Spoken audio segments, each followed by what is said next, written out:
They're in the email, Gary. Okay, great, thanks. Oh, what, you're on the list, right? Did it Yep. in your inbox or And a search on YouTube, right? sorry, they're not on YouTube yet. Oh, these recent ones, but normally you post on our SIGs on YouTube, right?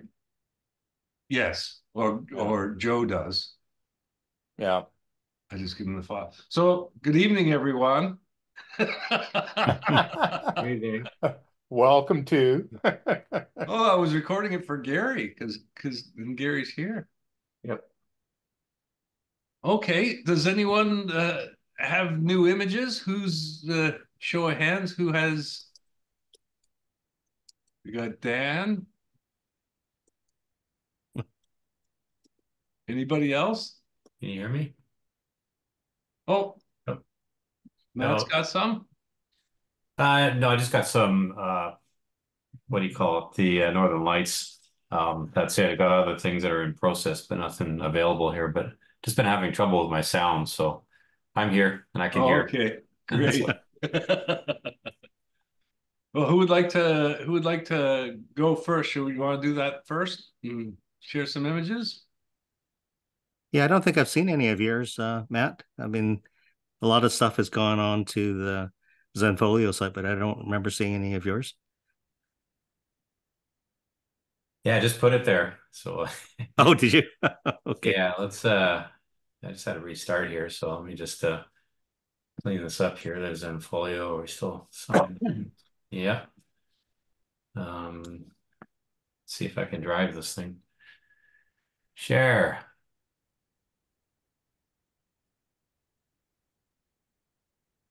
All right. Oh, I might not have. Hang on.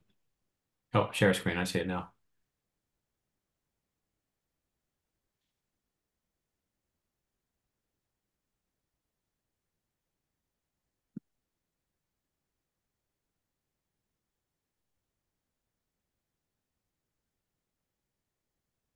Wow.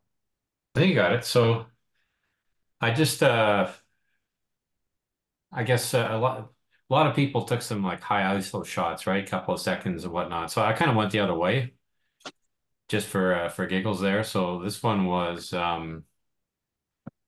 it's by Canon RP and a 16 millimeter lens, and it's got some correction applied. So the lights are slanted, but the horizon is straight.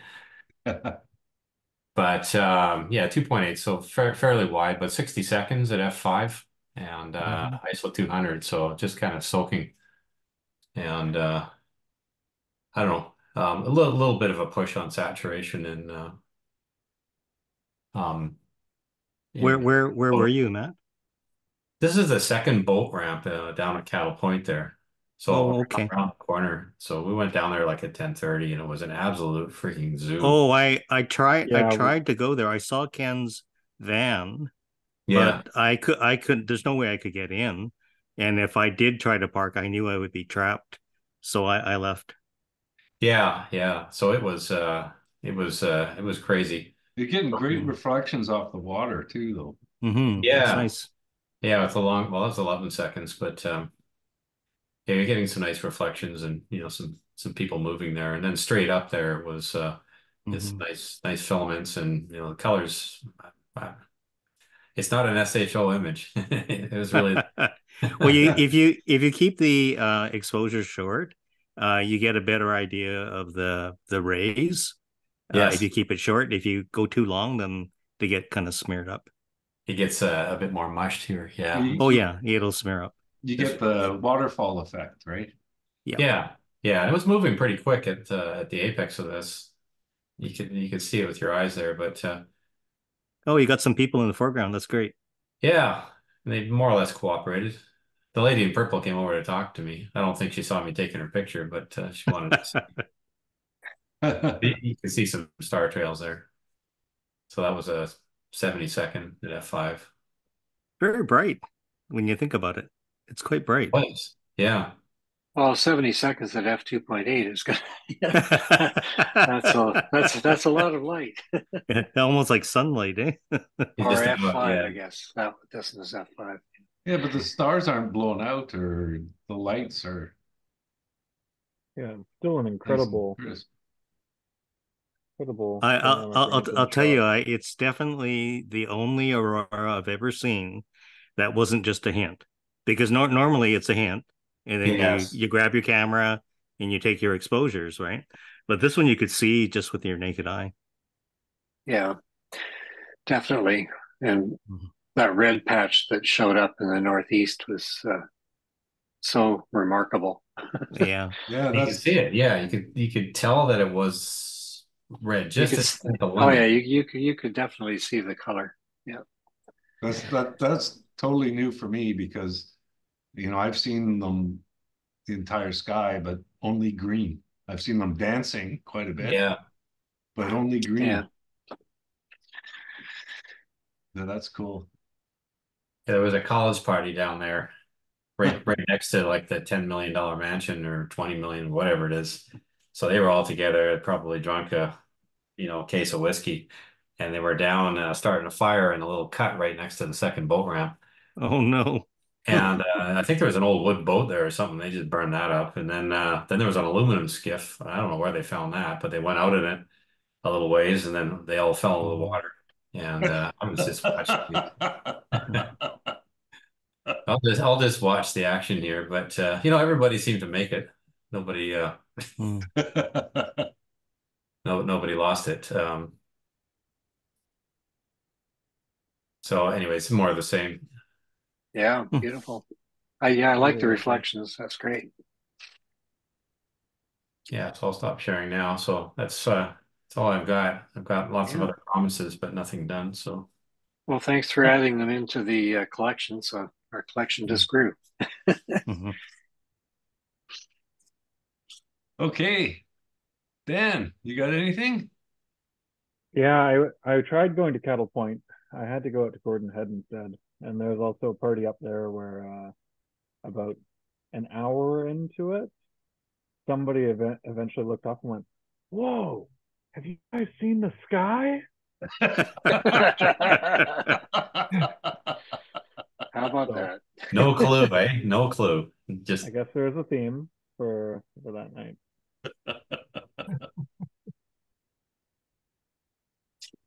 Well, it was a Friday, wasn't it? Yeah. Yeah, it was. Yeah. Okay. So just for this, I I don't know what the bit rate is going to look like, but I've got three images. So you might recall I shot this a few years ago from Pearson, and this was nice. Royal Fuji, and it was probably my favorite image ever taken at the time. Uh, had the wonderful display of the defect in the Canon RAs that comes up every now and again when you get an off-axis bright star with a fairly short optic. But some trees scrubbed across the lower frame. It was messed up down at the bottom side, and it kind of like it held up, but it didn't quite hold up all the way. And 2 weeks ago, I went out to Cattle Point thinking that we could do more just from in the city with a bit more time. Nice. And I picked this one up. This is when Ken, you and I were chatting that night, and Matt, I think I met you there for the first time in person on that night. Yes. So again, incredible for what we're able to do from an urban site. Again, the resolution's very different, where this time it holds up all the way down. The Blue Horse Head was pretty good. And I wasn't really sure that there was much more to be done, but it was kind of now or never with the new moon and realizing that my days are going to quickly go from, I don't know, whatever I'm at right now, 8 hours, 9 hours on average, to a little bit longer as we creep in. And by August, I'm not going to see any chance to step away until early to mid-November. So I went out and did one more attempt. This was something like 240 30-second frames, so about 2 hours. This was a little bit less, around 40 minutes. and went out to Jordan River and picked up this for a total of, if I can actually grab the image, there we go. This So is the total of same. This is the same 105, right? the same 105, same camera, just different locations. And this Yeah. is about an hour and 10 minutes. Wow. So obviously much brighter. Hmm. Still Yeah. holds up all the way down. And the impressive thing is that all this background stuff in here, like, it's not like there's a bunch of bad noise hiding around here that I'm having to mask with pushing the backgrounds down or anything, like, you know, all the tricks that we usually do when Mhm. something's not playing the way that we want it to. It actually holds up pretty well across the frame. And that was shot from somewhere near Jordan River. I had set up, the marine air came in, so I kept on waking up in the passenger seat, looking at the fog as a car drove by and realizing that I was probably in trouble. Hmm. So I stepped out at around 12:10, made the call, tore everything down, drove up the hill, set up again, and found a quiet subdivision being built just with nobody in it to work from. And it made a staggering difference to be away from the city light. I mean, Hmm. this image was still good, or I thought so, and maybe had to run dynamic background extraction 20 different times to be able to pull out the fine details. There was a big gradient over here from Seattle, and then another big gradient over here from the kind of marina there Mhm. near Cattle The Point. the left side gradient doesn't appear in the other shots. You're in a Pardon? different place. The left side gradient doesn't appear in the other shots because you're in a different location, right? Well, so the problem was that to get rid of the light pollution gradient, I actually wound up stripping down some of the color and character of the Milky Way. Okay. So this only has effectively like one pass of background extraction on it. It was nearly no noise or no gradient whatsoever. And that's just what you get from going out somewhere dark. And to give you an idea, this was a quick shot just on the way out with the 6D off the tripod. And I mean, a 6D is at this point still a nice camera, but they're about a decade and a couple years old. So they're not exactly modern sensors. And I shot this with, I think, ISO 3200, so it does pretty well up there. Like they only really suffer at low ISOs, but one 13-second frame mounted from a tripod, just to give you an idea of how absolutely little light pollution there was. Mhm. This would be the Victoria Light Dome, and it's almost indistinguishable from the Airglow. But So you're not very high off the horizon. 'Cause I can't see that at all from my yard. no, like these trees were the cost of having to relocate. Mm. These two trees plus this one probably cost me about, I don't know, something like, particularly these two, something like 100, maybe 200 frames, Yeah, Mm. yeah. just because they scrubbed through this, but I had no choice but to leave, and I just picked the frames once the target got kind of into the open and went from there. So this site is super dark. It must be at least like Bortle 2 or Bortle 3 or Two, I think. It was like, according to light pollution map, 21.97 or Mhm. 21.87. Yeah, it'd be like at least a 3, I think. Somewhere Uh, between 2 and 3. yeah, I looked at some of the other dark locations that I'm planning to go image at. One around Matt's property, and his place is basically as dark as it gets, and it's only 0.1 mag difference deeper. It's pretty dark here too. I think it's 2 or 3 here. So you know, with a dark sky, but I wish I could see that low. Yeah, David, you have one of those Pegasus meters. You could probably take Yeah, a reading. I think it's between Mortal 2 and 3, but I don't know what the number I was suppose anymore. I can I can. just barely see Vancouver. It's Light Dome. And I try and stay away from that because it's in the northeast. Sorry, my internet is having an issue. My apologies.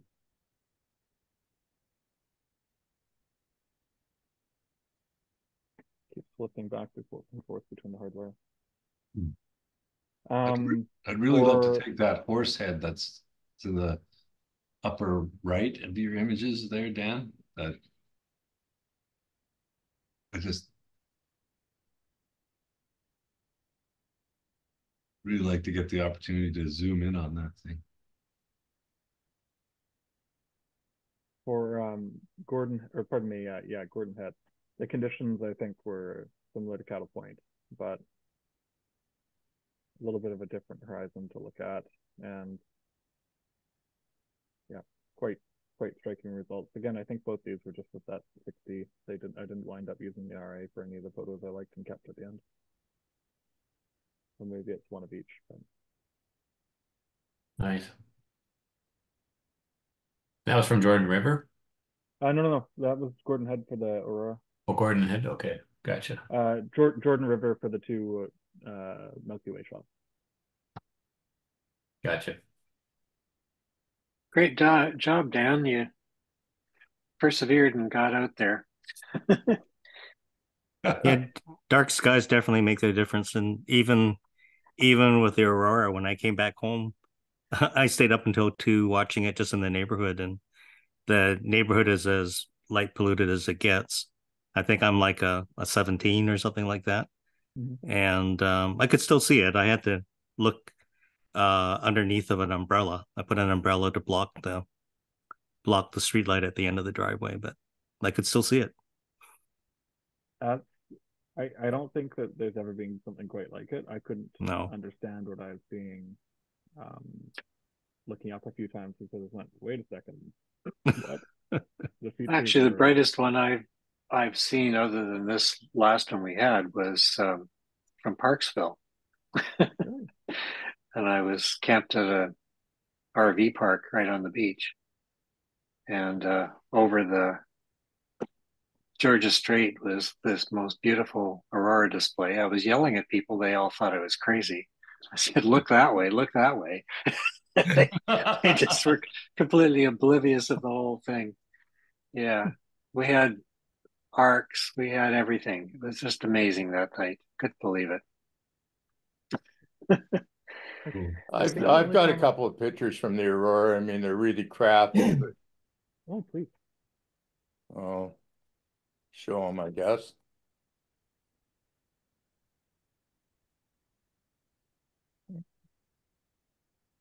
They're very grainy.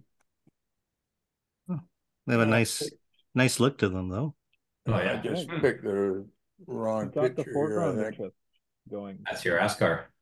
Mm-hmm. Yeah. So Ken, you were right in the middle of like 300 cars jammed down there. And... Well, I did see Ken. I saw his van, but he was like there were 2 layers of cars in front of him. Yeah. He did so much outreach there, a year's worth of outreach. Did you get any useful frames from your telescope? No. One of them, the sub was green on one side and red on the other. But yeah, they're pretty grainy and nothing special. They're all straight from my iPhone. But that's what it was like down there. Well, the iPhone is a perfect device for this. I always split it between my iPhone shots and my Z6 shots. The phone shots were not bad. Not bad. I've got a couple of them on Zenfolio. Yeah. Cool. I don't think I've met Ted White yet. Oh, Ted showed up. Yeah, I see him down there. Hello, Ted. Welcome, Ted. No, can you hear me? Yes, loud and clear. Okay. My Linux did an update this morning and crashed my entire system. Oh no! So I spent an hour trying to get this to work again, the Zoom stuff.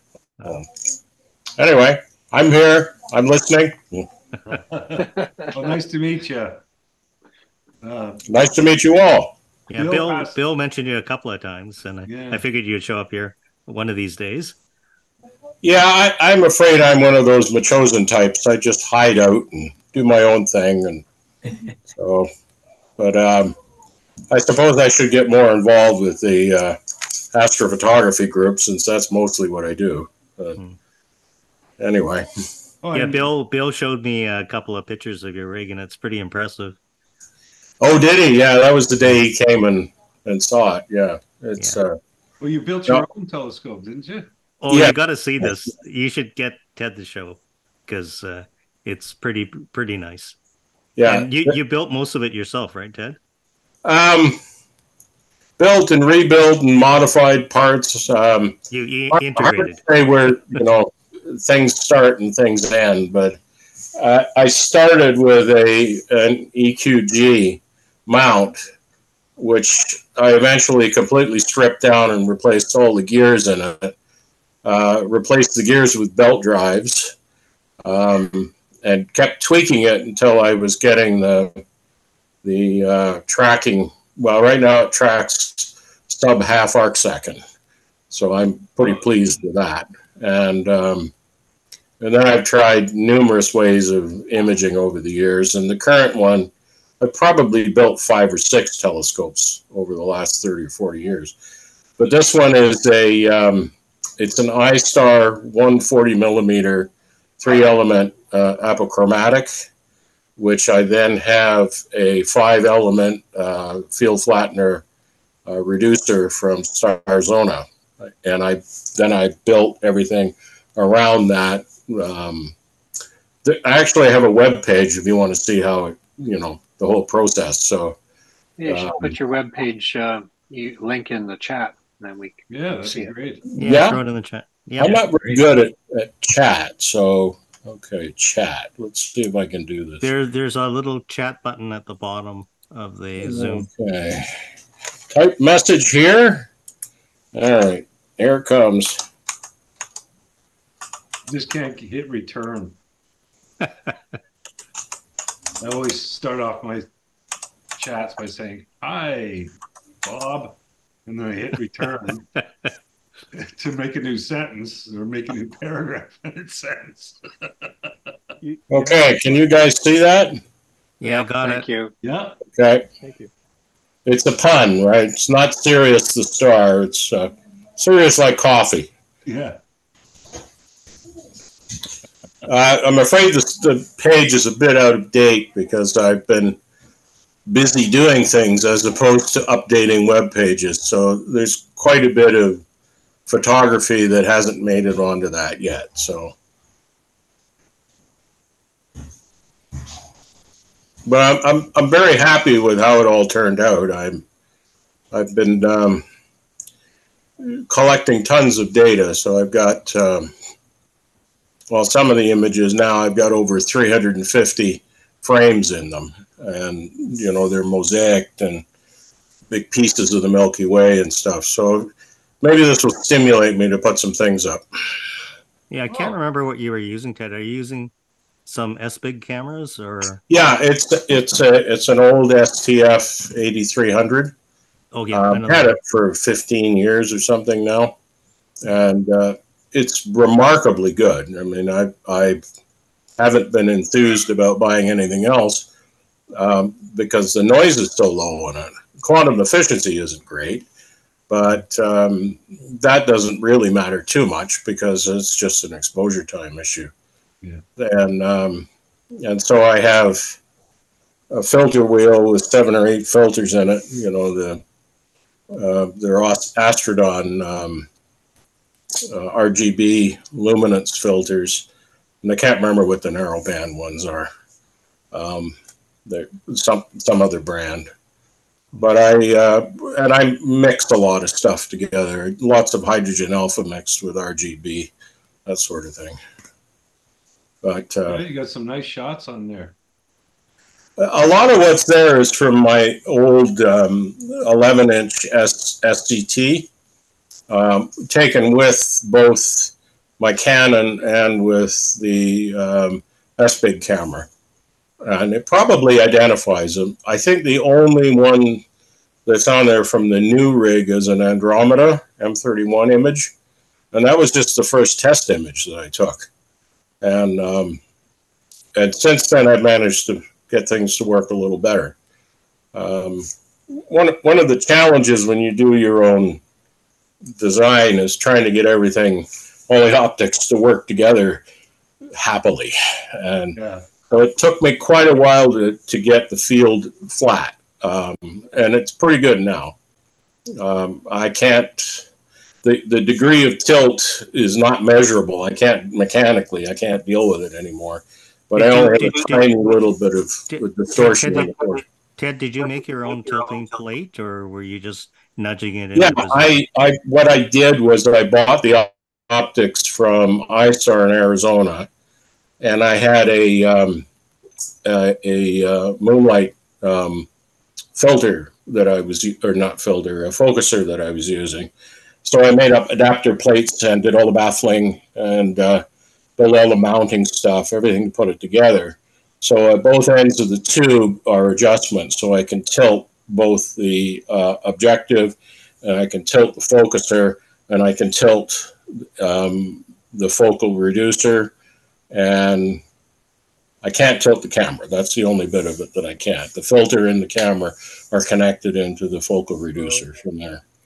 So I have lots of adjustment to play around with. And I'm kind of at the point now where I think the errors that in it are probably inherent to the optical system rather than any adjustment, because I can't seem to adjust them out. So I'm blaming it on them rather than on me. That's what which is probably not true, but you know, but in any event, you can't see it. So at some point, you know, after mucking with this stuff, is why are you bothering? You know, nobody's going to see it. So I've just been, I've managed to collect quite a lot of data over the last few months, but my big problem has been trying to find time to process it. Yeah. And you know, I probably have several thousand images just waiting to be processed, and I'm just too busy with other things. So I think Bill was trying to stimulate me to get back to the processing by giving you guys my name. Maybe it'll work. I don't know. Hey Ted, is that your shop there? Sorry? Is that your shop? All the shop equipment we see? I just had a look at your website there, and oh right, yes, like a machining center. Yeah, it is. That's a vertical axis machining center. It is okay.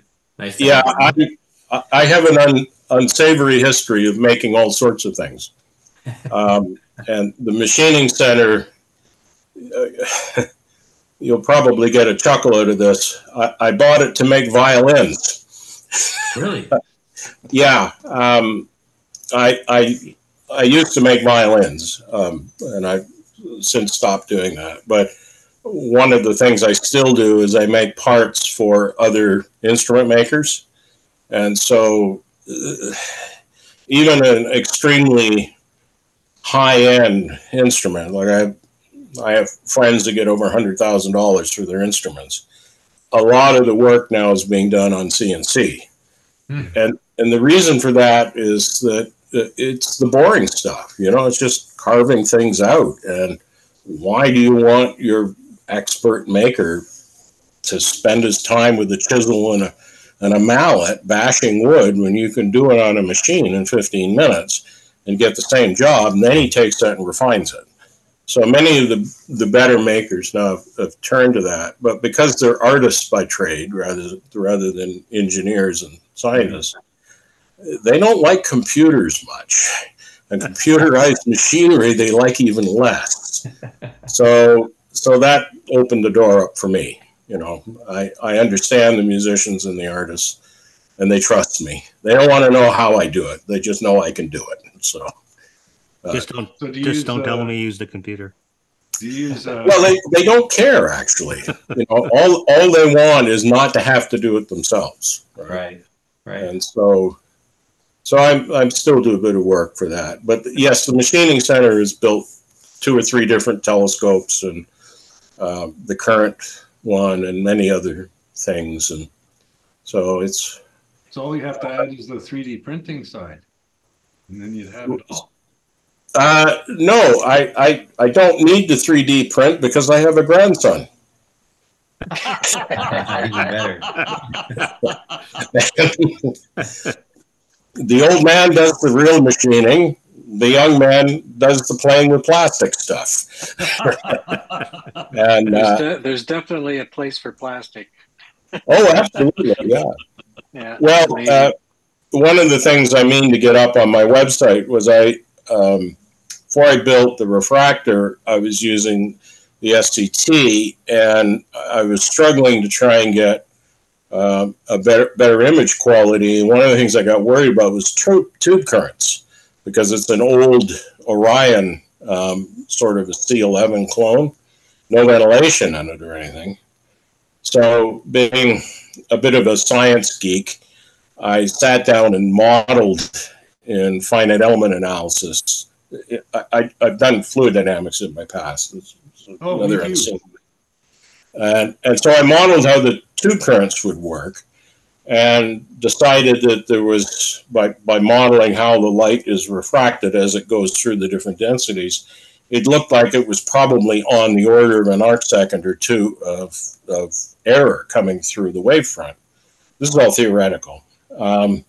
So then I designed a ventilation system. And the reason I'm mentioning that is because the grandson 3D printed the vents for me. Oh. Because machining very complicated lightweight stuff is a pain in the ass. That's where 3D printing really excels. So, and the upshot of that story was I got a minor improvement, but it was nothing like what the theory said it would be. Maybe a half arc second. That was about it.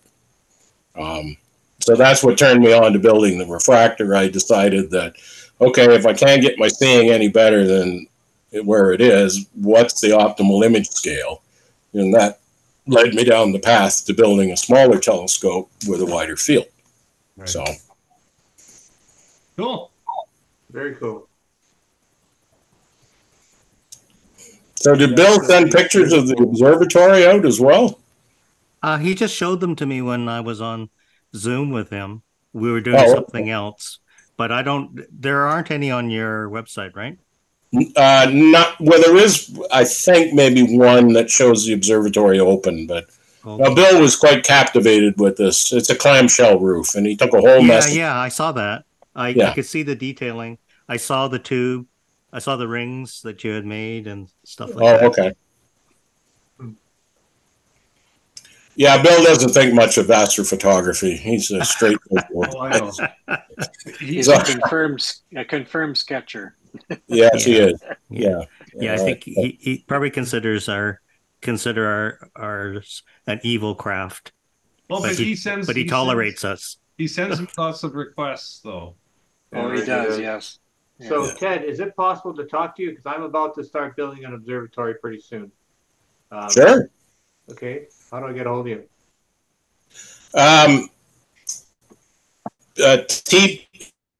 Here, I'll put it on chat again.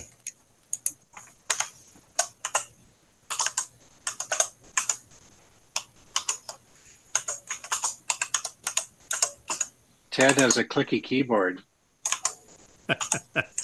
I have one of those. I don't use it online. Mechanical keyboards. But don't you love those things, Joe? Oh yeah, it really brings back memories. I really love clicky keyboards. Okay, there you go. This is actually a German keyboard, and it has a track wheel built into it, and it's big and clunky, and it's good for spastic old men. There you go. Okay, I'll be calling you. I'm also a closet fluid dynamics geek, so we'll be chatting about that too. Oh, okay. Yeah, I used to do lots of marine work at one time. So, but yes, you don't want to get diverted into that; it'll bore everybody to tears. So I know. There's actually three of us, Gary. What's that? There's actually three of us. Was that right? Huh? That's been a lifelong passion of mine. So I assume your email address actually ends in COM, not COM. Oh, sorry. Yeah. Well, I'm a conner. Okay. I'll let people do the correction themselves. Yeah. Sorry about that. So since I've got two fluid dynamicists here, what's the viscosity of a molecular cloud? Well, I used to know, but I forgot. Like, right, sure. I think that falls into the range of not a real question. Why wouldn't it be a real question? Well, viscosity is largely driven by molecular interactions at close range. And so you're dealing with things like hydrogen bonding and things that affect that. Forces. What's that? Van der Waals forces. Yeah, and Okay, so guys, okay. Time out. Okay, it's a Let's series. get on It's with actually the photography stuff. Yeah. Okay. Well, I'm going to show an image then.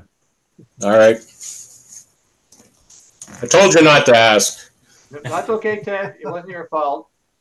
It was our fearless leader's fault. It was my fault.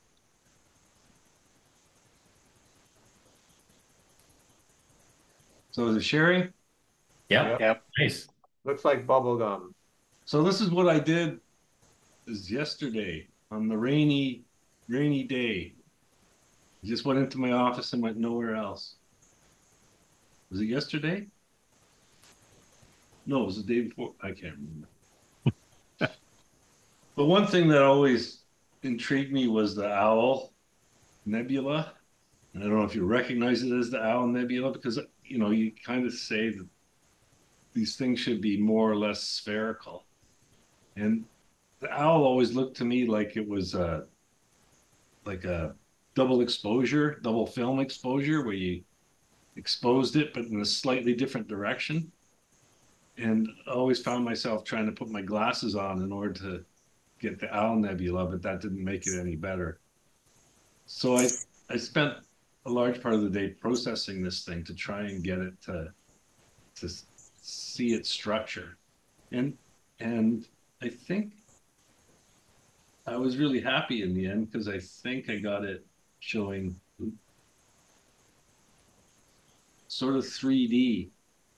And you can see this Faint shell is incredible.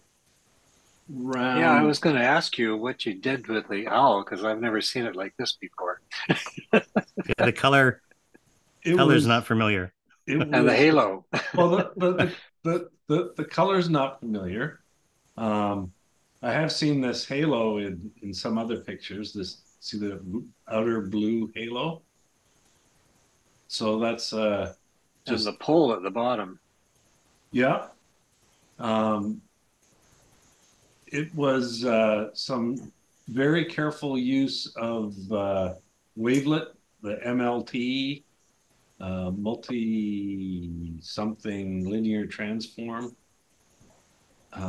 in PixInsight, and just changing the bias of some of the wavelet sizes, and it kind of sharpened it quite a bit. And yeah, it looks like the ring around the helix. Mm-hmm. It has that kind of serrated look, kind of like an iris, like an eye. This thing, yeah, it's actually radially, right, pointing out. It is. I did use HSO. So normally you see it in SHO or HOO. But this is HSO, and the sulfur is this greeny, yellowy phase about the outside. Most people forget about. Don't bother with it.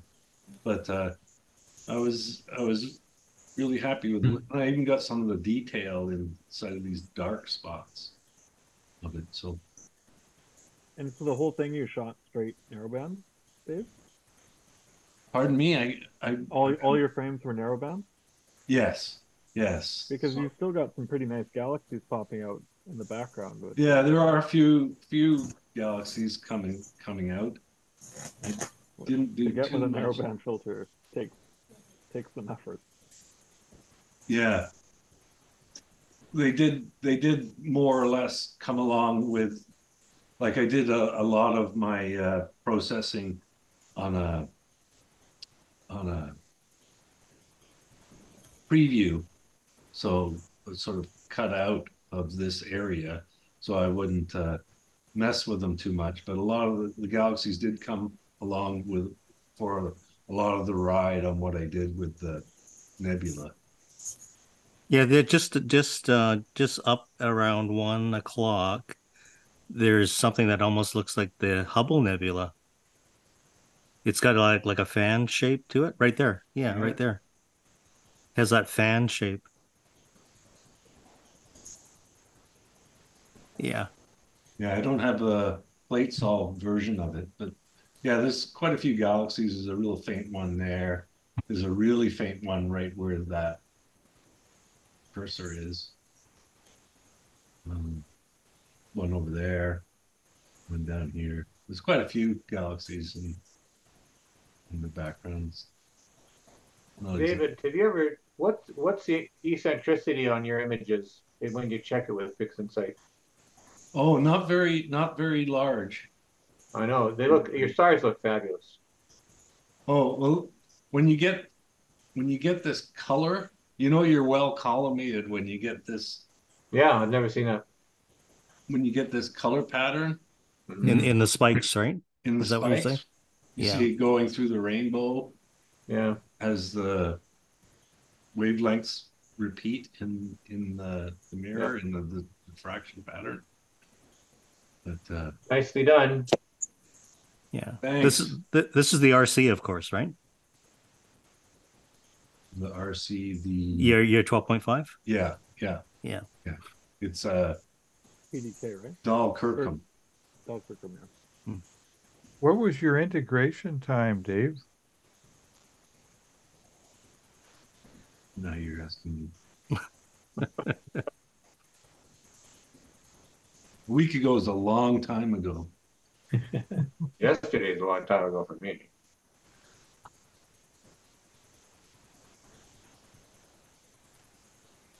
Well, there's the galaxies highlighted. Oh, I'm not sharing anymore.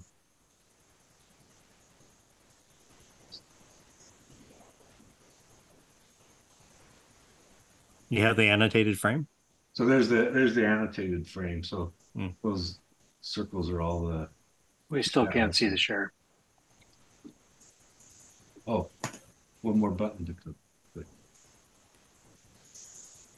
Oh yeah. There you go. Oh, that is a thing. PGC. Oh, they're all PGCs. Yeah, all those galaxies. PGC 34279. Okay.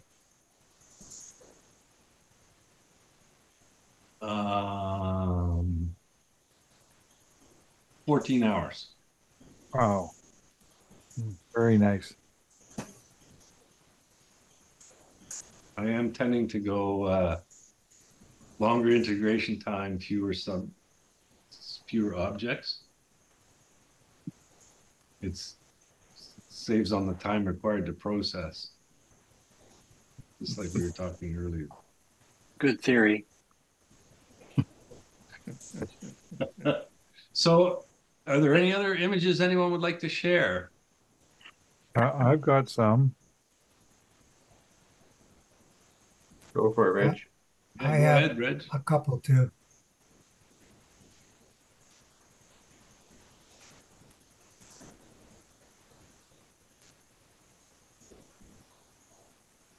That's my telescope. I was really fascinated by your wonderful website. It's really got a lot of information in there. I think all of us had a good look at his website. Oh yeah. Here is my 5-second animation of. Oh, nice. Nice. Oh, brilliant. Wow, it moved quickly, didn't it? Yeah. Now these are, I haven't done anything to any of these. This was taken with a T3i at, I think, 1600 ISO. Reg, could you see the corona? Could you see the stuff at the top at the zenith? Oh no, I see. I missed the whole thing. I was quite pleased myself. I saw I'm looking northeast towards Discovery and Chatham Island. Oh. And I was quite pleased with myself until I realized I missed the whole show when everybody was raving about something else. But there you go. At any rate, what happened was that a cruise ship came along, and I started to take pictures at every 2.5 seconds, and then it was still blurry. So I went down to 1 second, and then the aurora sort of disappeared. But I could go out and boost it up, but this is totally all raw, just or just JPEGs, nothing fancy done. But I'll leave it there. Very nice. That's great. That's really cool. How did everyone find out about it? Well, we should have been aware of it a few days before. So I was hunting around for some solar stuff to use in the video clips for the International Astronomy Day, and I took a picture, and I remember Bill mentioning it, but I never thought much of it. And then I saw it on Wednesday. I photographed it on Wednesday, and I saw it, and I thought, this is humongous. This is big. So then I went to Space Weather, and they started talking about something happening. Now, normally what happens is when you see something that big, if there is a flare or a CME, it takes somewhere from 2 to 3 days to appear on Earth. And then it's no guarantee you'll see it either, because it depends on where you are in the rotation, right? Yeah. But at least you have a chance, right? So many people knew about it, and I totally missed the press on it. Something must have happened on Friday or Thursday where I guess the press made a big deal of it, because that's why Cattle Point was just totally totally overparked. The weather TV weather services, they are all plugged into spaceweather.com, and they know enough about it to investigate further if the readings go high. Yeah. And Space Weather, of course, has a feed, which is what I use. But actually, my main feed is Sherry Butner. Yeah, she seems to be in the know, for sure. Dan and I think, I was just looking around the list here, or the screen here. I think Dan and I are the only ones that are on Facebook, and Sherry's on Facebook. And if you want to know about stuff like this, she's Coastal Cats, she'll right? tell you about it, and you get lots of notice. So there you go. Yeah, she's Coastal Cats, right? Yeah, Coastal Cats with K's. Yes. Yeah. So I actually think David, it was, sorry, my webcam's down here, which is always weird. It's supposed to be at the top and it's at the bottom. So I'm pointing in the wrong direction. Don't worry, it's just I'm used to it the other way. I think it was your message or your email that first had me looking at it. Nicole put out a post on CBC, or a news article on CBC, which captured a lot of attention. Yeah. But the biggest one was when earlier that evening, I mean, I had been up till 4 the night. I got home at 5:30 or something the morning before. I didn't want to go out again. And then it was so bright in Europe, it was saturating webcams. So, yes. When I saw that, it was like, all right, well, there'll still be something by the time it gets around. Yeah, there was, like, 8 hours before it was dark here, they were yelling and screaming in Europe. You couldn't miss it if you're online on any of the social media. It was just, and the pictures, of course, were pouring in just like they have over here. It was earlier. So it was pretty hard to miss. Yeah, it was a G5 class as well. So that's the other tip off, Dave, when it's up in those regions. Well, and it was newsworthy because it could do damage to communication systems and satellites. So it hit the news from a variety of angles, if you were paying attention. All I did was worked in the garden all day, and then I was exhausted. So I went to bed. So I was looking at the insides of my eyelids. I would have loved to seen that, but those carrots and flowers are not going to tell you about aurora. I think it was on the news worldwide. I think it was. Yeah, we had 2 guests in our house for 3 weeks from Australia, and their son was in Australia, and he was sending pictures of it from Australia, all excited. So we ran out into the backyard, and I looked up, and it just blew me away. I can share a couple of pictures here. Can you see that? Oh my God! Look at that. Yeah, beautiful red. This is from my backyard, and this was I had to stretch them because I didn't have exposure time enough on them, but our friends from Australia had iPhones, and their iPhones were taking phenomenal Oh pictures. yeah. This was done with a DSLR, but it was changing so rapidly, all different colors and Holy, lots of patterns. yellows and reds and Yeah, Wow. it was just mind blowing, absolutely mind blowing. So that's all I managed all month. Um, with our guest from Australia, we were traveling all over Vancouver Island, so Oh, good for no you. time for imaging. So how do I stop the well, share? Anyway, it was fun. did they Mm. have anything in the Aurora Australopithecus or It whatever? was worldwide. Yeah. It was everywhere. What The energy levels were just off the charts.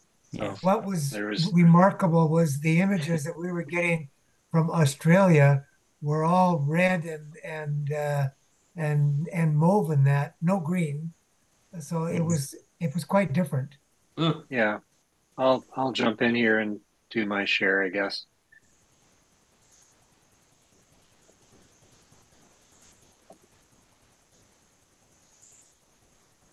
So these were taken using I have a fisheye lens, so 9 to 15 millimeter on a DSLR, latest Canon DSLR. And I was at a friend's place, which is not just on Interurban Road, just a couple kilometers south of the observatory hill. But they had a nice dark site, and I'd heard all the kerfuffle, so I took my camera gear over there because it was Friday night, and I go over to visit them on Friday night usually. So yeah, lots of resolution. This was how it started. We just stepped outside on their front porch at about 10:30 in the evening. It wasn't really completely dark at that point, but it was dark enough. And so there's the Big Dipper there. So just to give you an idea of scale, because this Yeah. covers the whole horizon all the way through. Because the fisheye, I was didn't have it at the fisheye setting at 9 millimeters, but I was shooting between 11 and 14 millimeters, so very, very wide. Beautiful, Joe. This was the one that had me rooting through all my frames to see whether I actually turned around and pointed at the corona instead of the horizon. And Yeah, the corona was just above us. It was just playing above us the whole damn time. I just couldn't believe it. I've seen about five or six aurora, but all from our region somewhere. But this was just blew them all, the rest of them away. Absolutely. That one's particularly nice. That's Yeah, amazing. that's a bit wider. That's probably 11 millimeters. You're getting all these colors as well. And oops, sorry. This red over here, this is the Northeast, was visible. I mean, I've never seen that before. That color Yeah. was visible. Yeah. And apparently when I read up on it, it is quite rare. I mean, we get a lot of magenta and pinks here in the lower latitudes. The higher latitudes seem to get a lot more greens. But anyway, yeah, it was just gorgeous. And I just kept playing with this. This was just a selection of many. Wow. And I have to say, I actually had to dial back the intensity of some of these images because I shot them all in RAW, but I had to actually pull some of them back because they just looked too gaudy. At least for my taste. Yeah. So you did modify the colors a bit. That's not raw. This is a JPEG of a RAW, and I'm just saying there's very little processing involved. Wow. Yeah. And in some cases, I had to pull the actual intensity back just to make it look a little more natural. And this is that red burst, which we had only for a couple of minutes. And the whole sky went red. I couldn't believe it. And then it went back to the way it was. It was quite something to witness. Yeah, I think that must have been the same time when I caught the moving searchlight. Actually, I might as well show this as well then. Um, Mine are at the bottom, and I did the same thing as Joe. I actually cut back on some of the saturation because I actually like to see the stars through the aurora. So I do mine a little bit differently.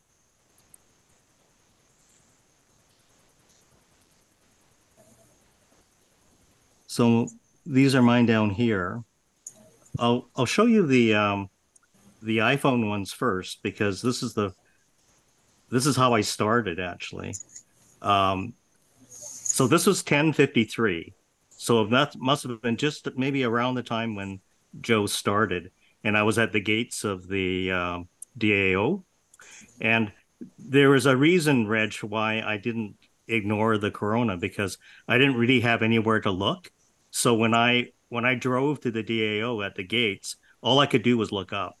So that's actually what I saw. So it was pretty amazing, and there was all these really quite articulated rays coming down. But this is what I oh this is the sunspot that people were talking about. This is the one that I shot on Wednesday, and this is another shot from the gates. But this is kind of cool. Oh, Oh, I got to do this a lot. I didn't prep this one. Yeah. But basically, I don't have enough frames to really do it. I didn't intentionally do time lapse. Instead, I did a video, which is a big mistake because you don't get enough exposure with video. It's only like a 60th of a second.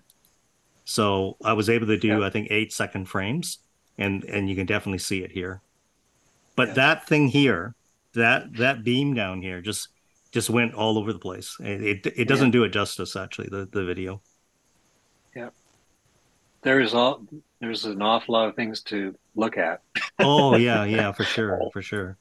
I But was really, go ahead. I was really pleased until I saw everyone else's shots. Well, Reg, Well, you I can- was in a pretty dark site compared to your place, I can tell you that. Yeah, well, I could only look to the northeast. I was in a Reg, to make you feel better, Dave Payne and I, all we saw was the inside of our eyelids because you kept me up so late the night before. You kept me up at the VCO the night before till 1:30 in the morning.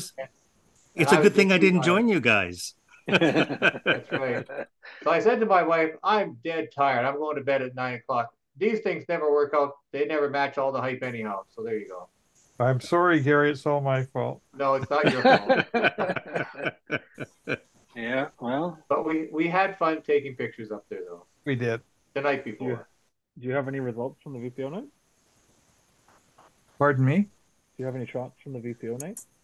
No, not yet. Not. I haven't processed.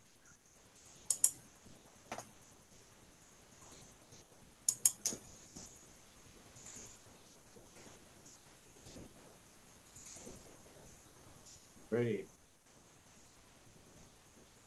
So I guess we're moving into solstice. I guess we won't have very many dark hours.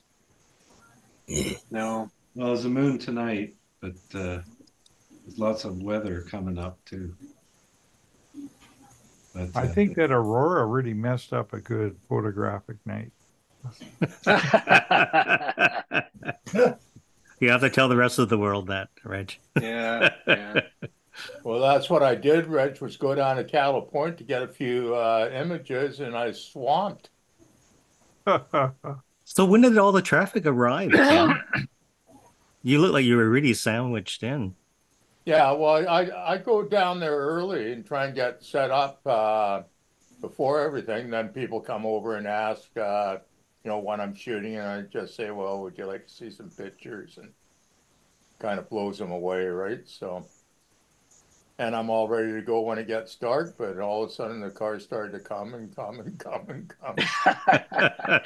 Yeah, all those news reports about the aurora and I think it was mainly the social media, the photos on social media just lit everybody's fire.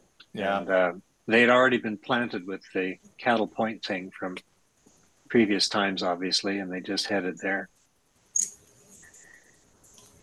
Well, Mount Doug was crowded. Island View Beach was crowded. Couldn't get Yeah. through Island View Beach. So. Yeah. Island View Yeah, Beach. Brock was saying he drove over the hill and was sort of on the way down to Island View Beach, and he saw it was an absolute circus down there, so he just turned around and went back home. Well, I knew better, so that's why I just headed to the gates. Yeah, I figured I'd just go there. I was really happy to have a private view. It was nice.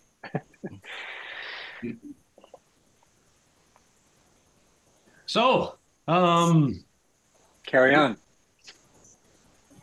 Pardon me? Carry on. Well, the next thing I thought I'd touch on, keeping the meeting technical, I guess, is I forward on a list of links to YouTubers, which seems to be a very. Sometimes I wonder if aren't more YouTubers, and I'll share the screen if that's okay.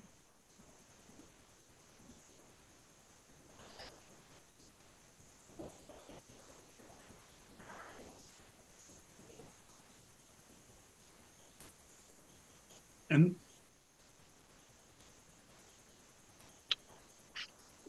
the reason sometimes there seems to be more YouTubers. Here's a list of the email I sent.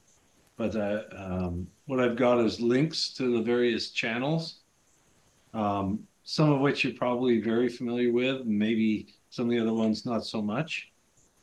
But I thought I'd compile a list so that everyone would have the YouTubers that have been helpful to me, for various reasons, whether it's reviewing equipment or giving processing tutorials or tips or whatever. Sometimes it seems there's as many YouTubers as there are astrophotographers. Seems to be the thing to do, but these are the ones that I tend to find fairly useful. I also have a list of websites, but a question for you guys, I just wrote some comments there, but are there any sites that you guys find helpful or entertaining or both?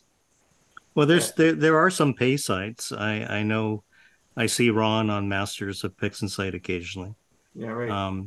I use that a lot. Yeah, so I use that one. I use Adam Block. Actually, Adam Block has a series of things, mainly for calibration. Actually, believe it or not, I didn't go there for the deep sky stuff, but more about calibration because I needed it for the photometry that I'm doing. But yeah, it's not a bad site that he has as well. Yeah, it's pretty good. I find Adam has very high quality data from very large telescopes. He does. Yeah. He's cheating. He's cheating. Yeah, he's cheating. He has a big telescope. Well, he's on a high mountain in southern Arizona, so yeah, I think he's on Mount Lemmon or something like that. Mount Lemmon. Yeah, it's his job. So yeah, he has 1.6 arc second resolution up there. Yeah, makes me sick. I've just added Sean Nielsen. I've just added Sean Nielsen's coordinates to the chat. He's the one I use probably the most. I find him the most understandable of any of the people that do PixInsight, talking about PixInsight, that sort of thing. So you can have a look. He has a website and he has a YouTube channel, and the YouTube channel is really what I concentrate on. But he's very good. He's been around for a long time. Add that to the list. So what was, sorry. It's in the chat if you want to copy and paste. Yeah, I see it there. I think it mattered quite a bit more before some of the newer tools came out, but I always loved John Riesta's site, particularly his walkthrough of noise reduction and noise handling. He has quite a good academic-ish but understandable perspective on how and why signal builds, how to deal with your linear noise, and then how to deal with your post-linear noise. But again, some of the new things like NoiseX make that a little bit unnecessary, I think, these days. Well, it's good to understand the principles, though. Dave, could I share the screen for a sec? Absolutely. I stopped sharing, so.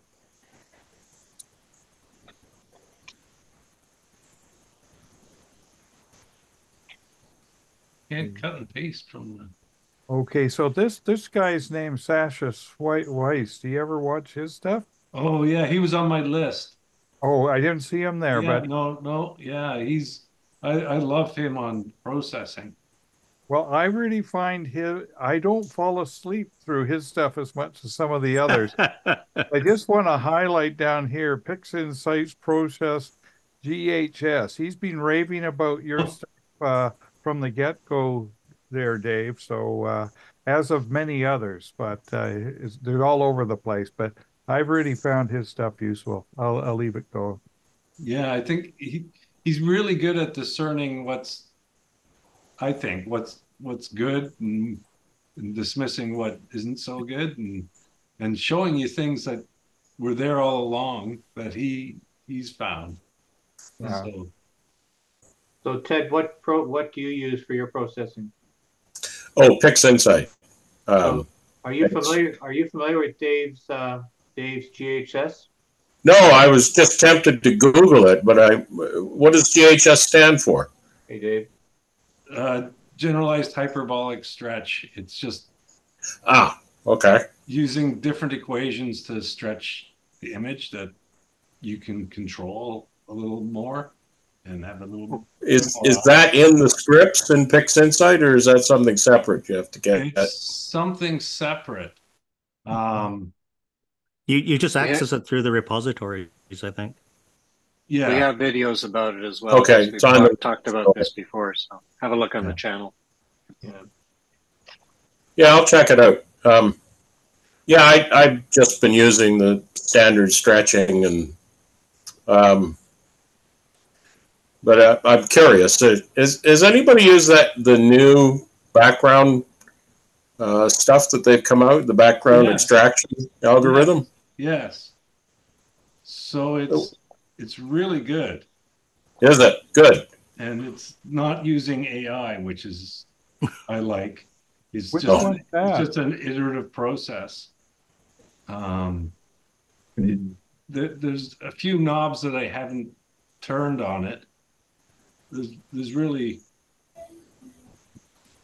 two knobs I combine into one, whether I've got big stuff in my image or lots of small stuff in my image, but it really does a great job at leaving the nebulosity behind, but taking out the gradient. Excellent. Where I live in Machosen, we have this place called Langford just behind us. Yeah. You may have heard of it. It's the most impressive light dome you ever saw. And almost all my images have a gradient to the north because of that. But, well, good. But it doesn't, like the background extraction, I also found would set the white balance for you too. Oh. Like if you pick 3 points, especially for narrowband. Right.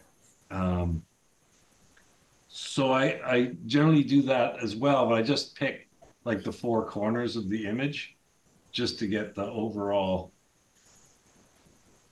large gradient out. But that gradient correction tool is fantastic. Oh, good. What's it called, Dave? I think it's called gradient correction. And is it in PixInsight now? It's actually it was written by the PixInsight guys. Yeah, it's in the latest download, which I haven't had a chance to play with yet. So it's you have to update your PixInsight for the latest version. Okay. And then for some reason, though, one thing is, for some reason, it comes up and the default values, there's one box that says iterate to a solution or something to that effect. And it comes up and the default is it's unchecked. And I don't know why that's the default, but it just does one iteration unless you check the box. And one iteration isn't very doesn't much. do much. Yeah. Well, I just found the official announcement. They call it the Improved Gradient Correction Tool. That appears to be the official term. Gradient correction, I guess.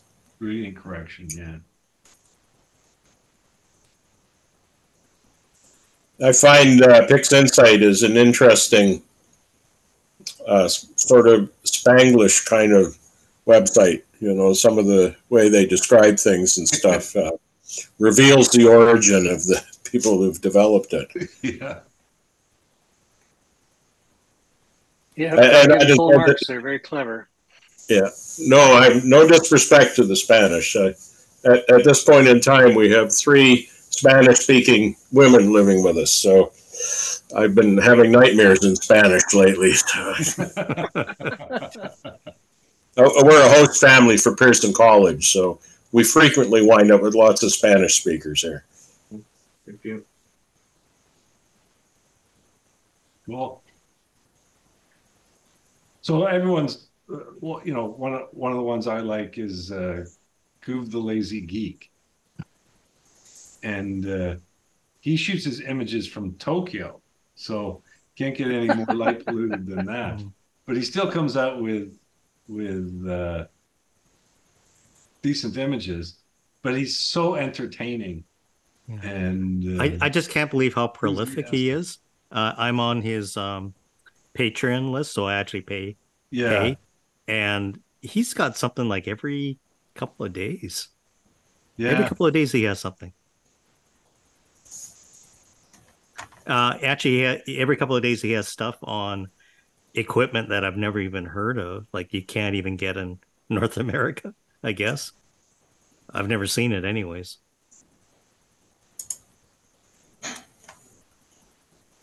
Well, I think he gets a lot of stuff sent to him. Yeah. To post about. Yeah, he doesn't necessarily review all the really expensive stuff. In fact, it's probably the other way around. He picks stuff or he reviews things that he thinks is good, but isn't expensive. Yes. He's very pragmatic about that. Mm-hmm. And he seems to be really big on Newtonians right now. I should pay attention then. Well, little ones, not big ones, Gary. Oh, okay.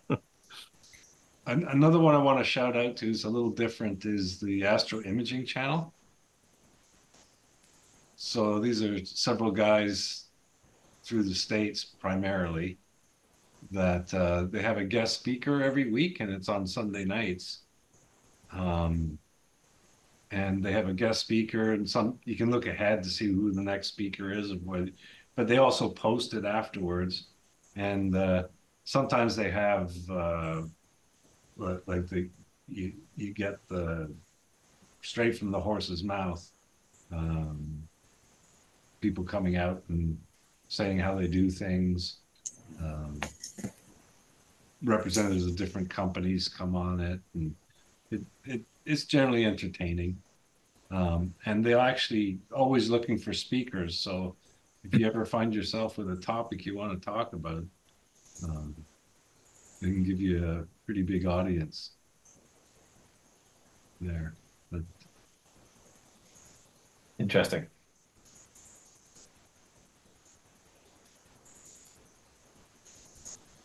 Any other, what do you use, Ron?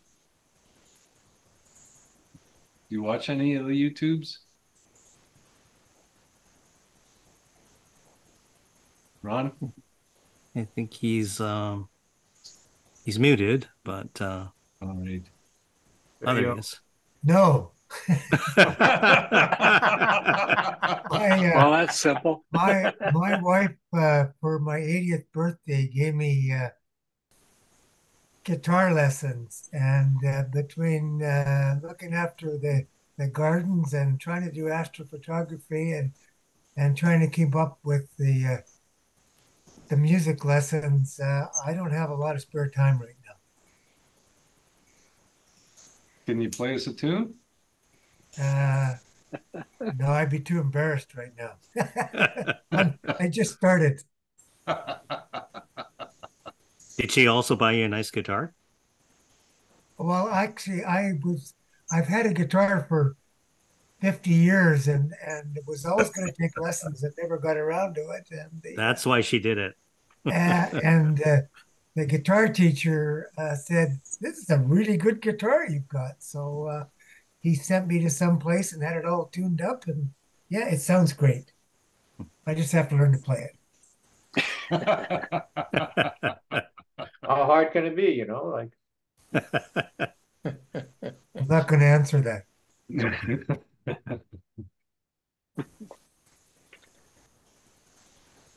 Well, great. Does anyone have anything they want to talk about, or? I just are there any new cameras out, or are we pretty stasis right now? Well, I bought a QHY 533. Oh, so one of the square ones. The square small ones. Yeah, cool. I'm tired of using my full frame camera on like planetary nebula and stuff, and then just cropping it all to heck. You see, Matt, I told you, stay with the square frame. I got it there, but I got to get a dual setup here so I can get more instruments pointed to the sky simply at the same time. So I think it's got a future there, but it might be hanging off a DSLR lens or something like that. But yeah, you're pretty dedicated to the 2600, right? right now I have a lot of fun because it's just getting started with a mono. So it's just it's all sorts of hair pulling and then eventually, something works well. Did you get the new one with the guide chip in it? No. Oh, you have the original then. This is the mono. Do they have the guide chip with the mono, or is it just with the color? I don't know. Yeah, they have it with the mono, and Coov the Lazy Geek reviews it. Yeah. So the fear was that if you're using narrowband, right, you wouldn't get the light into the second sensor, enough light to guide. And apparently he didn't have a problem with that. Oh no, I'm sorry. He wasn't using mono. He was using color, but he was using a dual narrowband filter with it. On a color camera, right? Yeah. But if it worked for that, it should work with a mono camera too. Yeah, that's like a worst case, isn't it? I would think. Yeah. Yeah. I'll just pull out your... They actually have a very wide front, so I think it probably shouldn't be a problem, right? It's not like the optical train is constrained or anything. No, but the second sensor, the guiding sensor is mono, isn't it not? I don't know. I'm not sure, but it should be still well within the circle, the image circle of most scopes. If you've got a sufficient reducer, it should spread out enough. You need about a full frame image circle. Yeah, you do. Yeah. But it is an APS-C format. It is, but because of the spacing to the guide chip, you Yeah. need about the image circle of a full frame to give it light. Oh, so you need like 50 millimeter image circle or 44 should be 44? Okay. Yeah. That'll illuminate. To me, it was a bit of a problem that didn't need fixing. I mean, You're fine with the off-axis guider, in other words. yeah, I just don't.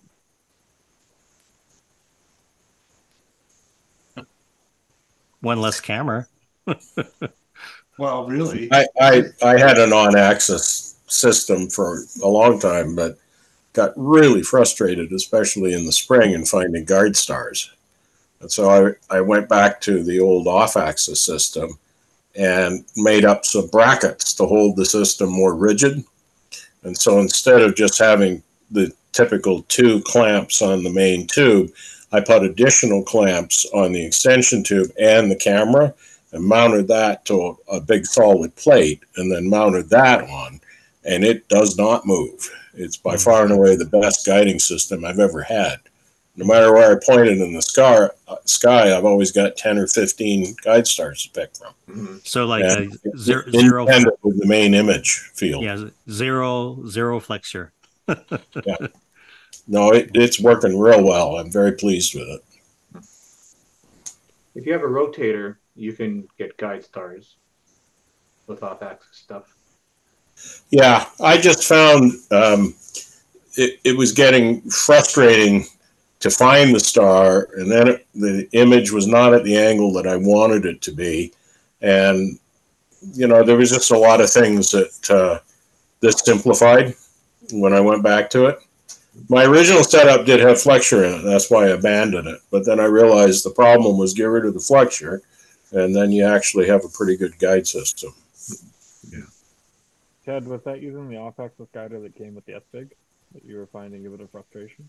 Can't hear you, Dan. Is your microphone muffled or something, Dan? Sorry guys. I'm fighting. My AirPods don't want to talk to my computer, even though they're what are doing my audio. Can you hear me if I just speak up? I think it's coming off the computer mic. Yep. Ted, are you using the off-axis? When you were using it, was that the one that came with the SIG, the built-in one? No. I had a separate on-axis guider with a separate camera, and that was in front of my filter wheel because, again, I didn't want to cut out too much light, and but I was still having trouble finding stars. I'd spend way too much time trying to get set up to image something. With this, I walk out, open the observatory, point it at the field. There's my guide stars. And it's just so simple. I don't have to mess around. And then I can rotate the image, the main field, to where I want it to be and start imaging. It's so slick now, I can usually go out there. Now, having said this, of course, I'm going to run into huge trouble because I know I'm putting a curse on myself.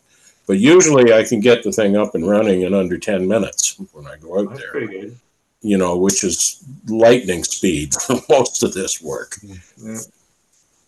The one thing that having a separate guide scope, though, is not having to recalibrate every time you rotate the camera. So you got 2 targets. Yeah. Switch between them. Every time you rotate, you have to recalibrate. Yeah. But that's true with either an off-axis guider or this dual sensor job. So, Dave, I thought you were using some sort of plate solving guiding. Yeah, I do that too.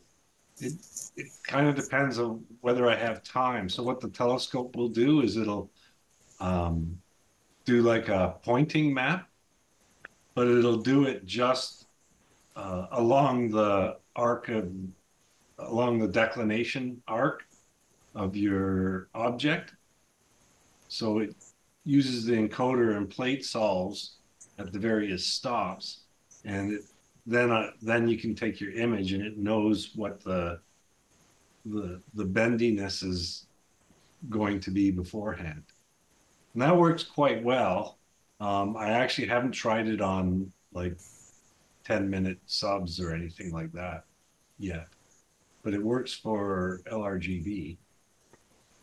But it takes a half an hour to do that mapping at the start of a night. So it's whether you want it for a multi-night object, I'll do it. And then you end up with the off-axis guider there, so you might as well use both. Yeah, have you figured out whether it's worth the extra effort? Yeah, it is. It is. I'll get like 0.2 second guiding when I first do this arc map. Wow, that's pretty good. 0.2. Yeah, average. Average. Oh my goodness. I hate you. I was proud at 0.7. When it takes a shot every 4 seconds, does its guide 4-second exposure every 10 seconds. So it's not taking very many images to guide along the way. I've got to pack out. Good night, See all. you, Dan. Yeah. I hope I everything guess good goes too. well. Pick you up on the other side. We'll see you at the polls, Dan. Yeah. Dave, if you see me there, something's going terribly wrong. Okay. Have a good night. I'm heading off to. See you later. Right. Thanks.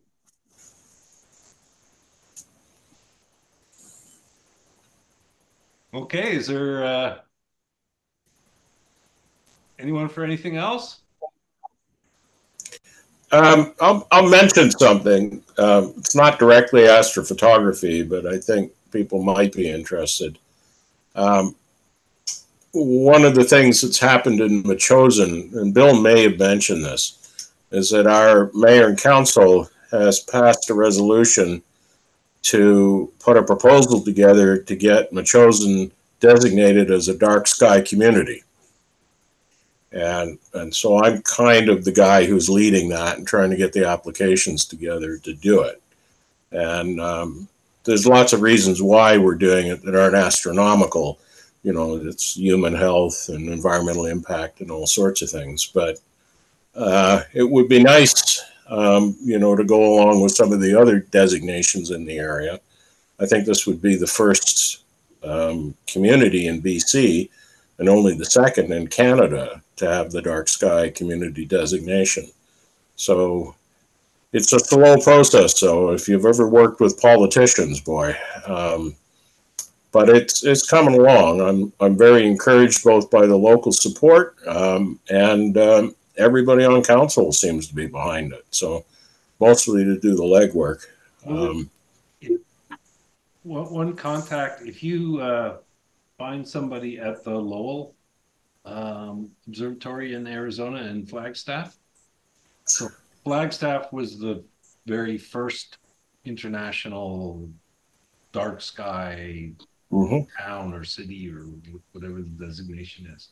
Yeah, I knew that. Yeah. And they, partly because the observatory is right on the hill overlooking the town, but they are very proud of that fact, and they're outwardly advertising, like they will help you. This is Lowell Observatory we're talking about. Yes. Yeah. Okay. That's really good to know. As it happens, a family friend has a niece who heads their outreach program. And I met her briefly a couple of years ago. So if that's the case, then I've got a connection in there already. So thanks. That's a great tip. And Flagstaff itself as well, the city. Well, I've had a Zoom chat with their head of programs last week, and they're very enthusiastic, of course, but there's a lot of people in the queue. It seems to be a hot topic right now. Yeah. So we're likely to take some time before we get everything done, but Machosen already has, thanks to Bill Ware, a dark sky policy, and that's already part of the bylaws here. Okay. And from what I've seen of that policy and what Dark Sky International expects, we're pretty much already there. Yeah. So the rest of it is about doing the outreach things and, jumping through the various other hoops that are involved. And I have to do this slowly because I have to work through an official committee to do it. Fortunately, I'm on the committee, but it still means everything has to be discussed, and it just takes time. But it's coming along. Yeah. And I've roped Bill in on this. He didn't want to because he's been through it before. And dealing with the politicians, I don't think he found a pleasant experience. No. But I promised him I would deal with the politicians, and he can just give me bad advice. We'll do it that way. And he liked that. So. Well, personally, I think a lot of the issue is LED lighting because, when probably everyone around the table, when they're growing up, your parents would tell you, shut off the light or their bill is going to be huge. Yeah, and, exactly. And today it's costs nothing to light something up. And yeah, I predicted this, of course, when LEDs came out for urban lighting. I said, yeah, just watch the overlighting happen now. Yeah, this is exactly what has happened because it's cheaper, it's easier to maintain, and so they just put in twice or three times the light output that they had before. Well, you can get the energy consumption's actually gone up, and the light capacity or output is going up on average 10% a year. Oh yeah. I mean, it's just insane right now. Yeah. I do have a question for you, Ted. What about the RASC dark site designations? Have you looked at that at all? Yeah, we did, and that was my first thought. Well, let's do the Canadian one, and it isn't quite the same fit for Machosen. The dark sky community is a bit better fit, and in discussing it with a number of RASC members, the National's in kind of a state right now financially, and there was some concern that there wouldn't be the resources available to help us get the designation. So because I wanted to move on this, I'm only on this committee for 2 years. I thought, well, if we do the Dark Sky International one, then we could always go back to RASC and say, let's get that too, so that we have both of them. Yeah, and there is no community designation with RASC, but they do have site designations. That's the difference, of course. Yeah. When I went through the fit, I looked at all, this was a year and a half ago, so it's not all on the top of my head right now. The conclusion that we came to was that the dark sky community for us, given what's already been done, would be the best fit. And, and hopefully it'll give some press for the community, that certainly gets the politicians happy if they think this is going to be a national story or something. Yeah. So I'm making no promises. Maybe they'll ignore us. Who knows? But yeah, we've had some, we have a number of wealthy people who move out here, and I'm not running them down, but they tend to build 5,000 square foot houses and put 30 or 40 exterior lights on, which are run by a computer, even when they're not there. And so, boom, the lights come on at 4:30 in the afternoon and don't go off until 2 in the morning. And there's nobody home, So that's one of the things we're hoping we can get under control. And, I'm a biologist by training, so the environmental impact stuff is pretty scary. And there's some scary human health things about the blue light from LEDs, too, that people aren't very aware of. So, So we'll see. We'll see how it goes. Good effort. Good luck. Okay. Well, I hope you enjoyed our meeting. And any suggestions for the next one? They're all welcome. It was great. Thanks, Dave. Are we going to continue through the summer? I guess, right? Well, I'm willing. If I happen to be away, I might get you or somebody to host in my place. And otherwise, I'm happy to go through the summer. Okay. Sounds good. When we get the Milky Way and the clouds go away. Take advantage of the 3-hour sessions. Yeah. Yeah. Late summer's prime time. Yep. Yeah. Okay, then. Okay. Good night, Thank everybody. you. Good Good night. night. Good night, you guys.